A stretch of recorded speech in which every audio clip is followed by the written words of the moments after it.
companies to look into apprenticeships, trying to make room for younger people as well as older, not ruling out them as well, but just trying to find the balance where they can have just enough young people but just enough old people at the same time. Thank you, Nicole. I think you need to go to employers and they need to be reminded that young people can't be discriminated against because of their age. A lot of employers might say that they want to employ a young person because they don't have the experience to do the job. If they don't get the job, they're not going to get the experience. Women and men are discriminated against, older people will be discriminated against, so why is it that just because a person's young, they're not able to get a job? In Shetland also there's a lot of jobs offered through word of mouth because it's not what you know, it's who you know. So people just need to be reminded they can keep looking around and keep asking people and not sure that they don't give up. Emily. Yeah, I kind of agree with Nicole's point actually about reminding employers the value of having somebody young work for you. An interesting thing for me is I think we should also encourage employers who say there is a lack of experience with people to be flexible for volunteering. I know that my employer, they are very, very flexible. They let me swap shifts or whatever I need to ensure that I can do my best to use voice. And I think that's something which they value and which I value, and I think by encouraging young people to volunteer, it will then get them that experience to compete with older people for those jobs. Thank you, and Cameron. New silly question. Yep, no problem. And there are many young people at work just now. What will you aim to do in order to get more young people back into employment? I think the main thing when it comes to unemployment is basically that there's really nothing for young fucking shit. There's nothing for anybody unless you're related. The time nepotism shit. That's all, to be honest here. That's not who you know, it's who you're related to. You can know everyone, and you can know everyone. It's like you play an album and you just go, oh, I'll get your job. But, so basically, I think there should be a more attitude to people. It should be based more on merit than connections. So, also, there's nothing really apprenticeship-wise. There's a P2 in that takes on better anyway. There's any SEA Scala, Lockie and Fox is Stuart from Free Shetland that gets in the role. So I think it should be more oriented at Shetland folk, no South folk. South folk can look up for themselves with regards to apprenticeships and that for Shetland. Also, I think it should be more on offer because there's really nothing really on offer in Shetland employment-wise. There's the basic stuff, but there's really nothing to be there going for that. Okay, thank you. Our next question relates less to the policy and more to the practice of being an MSYP. And it's often difficult to contact 16-plus-year-olds since they've left school. How will you make sure, in your role as a member of the Youth Parliament, that this age group is consulted? Nicole? You have to make sure that you're not just visiting schools and youth clubs. You're at the colleges, you're getting in touch with people that's doing postgrad placements, and just make sure you're consulting them on everything you're consulting the school and the other young people in youth clubs on. Also need to make sure that you have a way of getting the information out so that they have it easily accessible, rather as posters to schools again and youth clubs. There's a lot of what maybe is unaware that Youth Parliament represents people up until their 26th birthday, and maybe that needs to be shown so that they can look for stuff and it's still relevant to them. I think advertising with the media is going to be a good way of getting that out in Shetland. For this, I'd just like to draw on the experience that Nicole had when consulting for Pitch for Change, which was the national SYP consultation which decided what went in the manifesto. We went to the college, we went to S5 and 6 years at Bray High School in the Anderson, which relates to 16 plus. SYS is a useful tool. We did a street stall, we visited Bridges and the Your Mums group. I think one of the biggest things for me is online. I think that's your best way to access people who left school, but also just to stress again the street stall, that was really effective. Cameron? I think agree with my other two candidates that through word of mouth and going to the SYS and youth centres and other places where all the 16 pluses will congregate, such as get into the football games and that, just see what's on, accent, just spread the word of mouth as well, just get websites. Internet is a powerful tool, especially for folk who's that's no in institutes like the CIO and that, they're sitting the team, they're on the internet, basically the hero of time, let's be honest. So they'll easily take a look at that and see what's on. Bye. Yeah, there is a lack of being able to contact people. So I think now the internet has actually come into place, and it's now a big thing of everyone's life nowadays. A lot of people are on Facebook a lot. So I think maybe contacting through there, through websites as well, if you post something on there.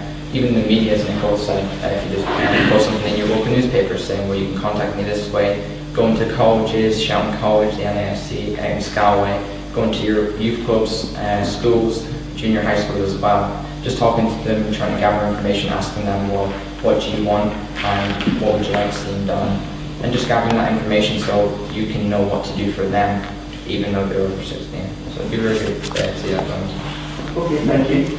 So the next question in relation to representing all young people, 16 plus and younger, the next question is, what has Shetland Youth Voice changed or improved? Emily? As chairperson of Shetland Youth Voice, I obviously have a lot of belief in Youth Voice. I think the main thing at the moment is representation. We have a lot of youth representatives on a lot of council bodies, and we have future plans for more. The main thing for me is that we got set up the occasional column in the paper, which is a great way of getting things out there. I'm just about to finish a webpage, the Shetland Youth Voice, so that will be a fantastic way for people to know how to contact us. We used to have general meetings, and that's another thing that we're planning on, hopefully, to raise awareness of issues that are important to young people, help them find information and things like that. And yeah, we've got a lot more things planned, but Youth Voice has done well so far. Okay. Thank you, Cameron. I'm not really that familiar. Well, when I was in Youth Voice, not very much got done, so but I'm not really sure. That was a while ago. That was 20 years ago. But I think that Youth Voice's potential to be a really powerful tool to join up the young people in Shetland. Because Shetland's safe back then. Aren't miles a lot. Aren't the scats there? There must be, but I don't know, but anyway. Yeah, so I think that Youth Voice is a good central thing to unite the whole of Shetland together, and so everybody through the length and breadth of Shetland can get their views across, and hopefully make some changes in the benefit. So you recognise the potential of Youth Voice as a potential MSYP. Yeah. How would you harness that potential? Youth Voice is important. Obviously, working politically with them, making sure that kept up to date with what's going on with them, and making sure that you're coherent and clear with what your aims are, and hopefully work together on a lot. Fantastic, thank you. Nicole? Everything Emily said, what we've been working on with the occasional column and getting back onto council bodies. Also, we've had visits to Northern Constabulary and representatives working with Mario, so we're able to let young people know about what's going on. Also, we've recently done training for Youth Bank, which is going to be integrated with Youth Voice, and it's going to give young people the opportunity to apply for grants to put forward projects that will be beneficial to the whole of Shetland and in particular the young community. So that will be a really good force for young people. Excellent, thank you very much. Barry?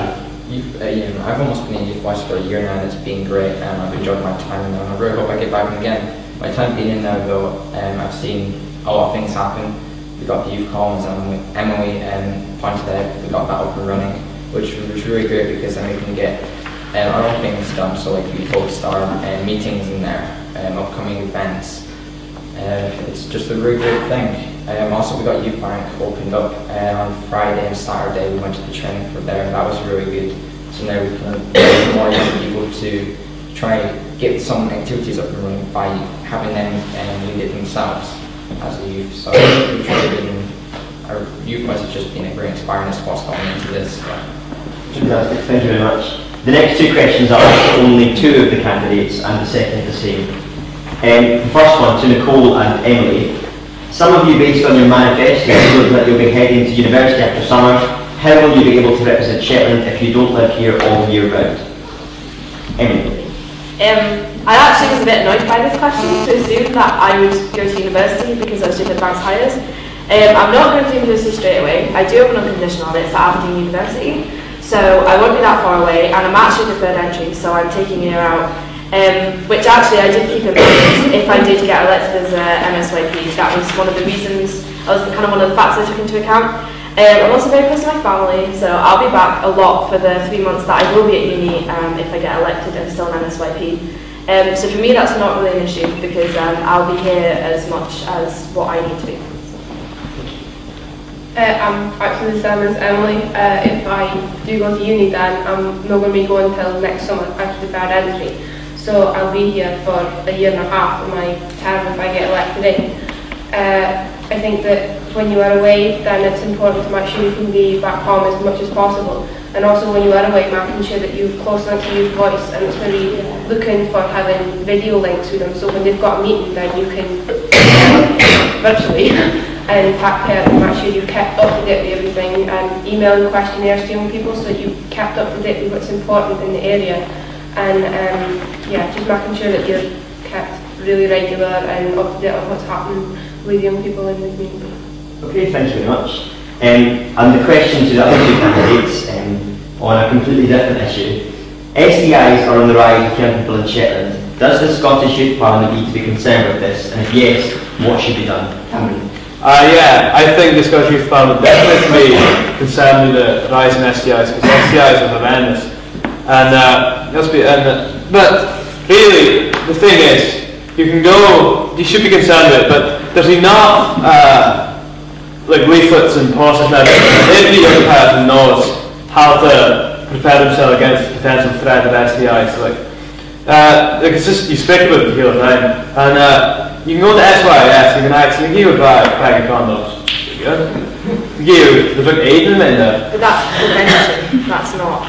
Do you know about the sexual health clinic that runs? Yeah, it's 2 hours a week, 1 day a week in Lowick. Yeah, just. Do you not think that's an issue for people who live in rural areas?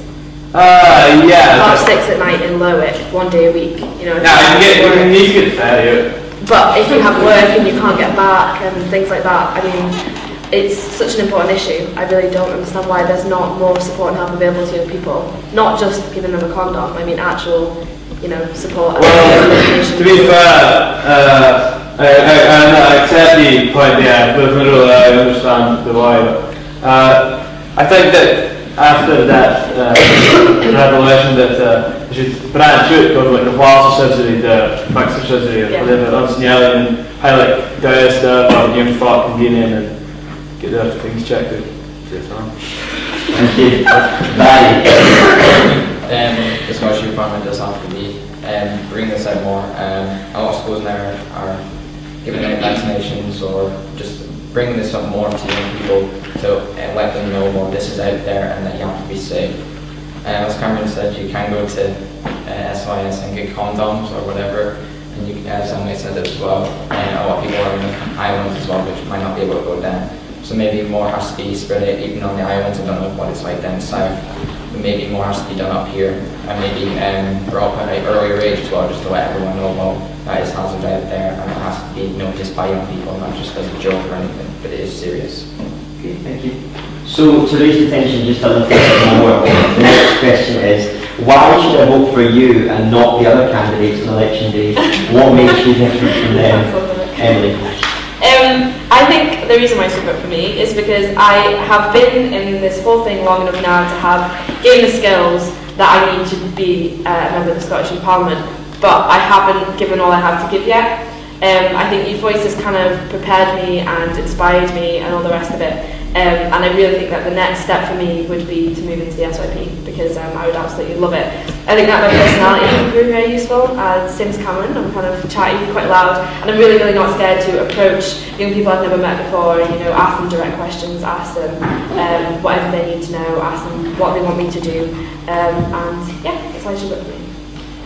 Barry, why should we vote for you, not the other candidates?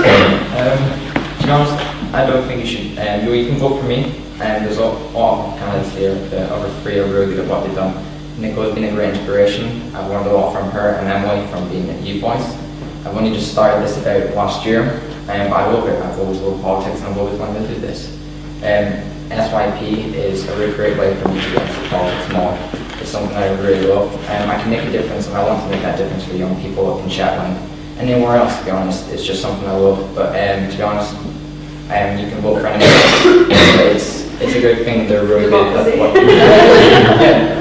really, you two are really good at what you do, and I really hope you get voted in as well, because it's just a great inspiration to look up to you. Even if I don't get in, it's really good.